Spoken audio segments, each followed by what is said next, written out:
Headline news બિંદાસ બેધડક. વડોદરા જિલ્લા પોલીસ પર હવે પોતે શરાબનું કટિંગ કરાવતા હોવાનું લાંછન લાગ્યું છે. જો કે જિલ્લા પોલીસ વડાએ તપાસના આદેશ આપી દીધા છે. વાત એમ છે કે જિલ્લાના જરોદ પોલીસ મથકે વિદેશી શરાબનું કન્ટેનર ઝડપી પાડ્યું હતું. 2 દિવસ પહેલા ઝડપી પાડેલા કન્ટેનરમાંથી 751 પેટીઓ વિદેશી શરાબની મળી આવી હતી. પોલીસે 39 લાખનો શરાબનો જથ્થો ઝડપી પાડીને ગુનો નોંધ્યો હતો.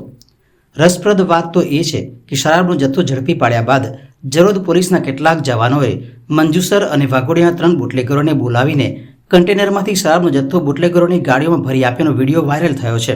વર્તમાન પત્રોમાં આવેલી માહિતી પ્રમાણે મંજુસરના બુટલેગર રિંકુની XUV 500, વાઘોડિયાના બુટલેગર ભૈયાની બ્રેઝા અને કાનાની સ્વિફ્ટ કારમાં શરાબની પેટીઓ ભરીને રવાના કરી દેવાઈ હતી. પોલીસે પોતે જ ઊભા રહીને શરાબનું કટિંગ કરાવ્યા બાદ પકડાયેલું કન્ટેનર પોલીસ મથકે લઈ ગયા હતા અને 751 પેટીઓ સરકારી ચોપડે નોંધી હતી.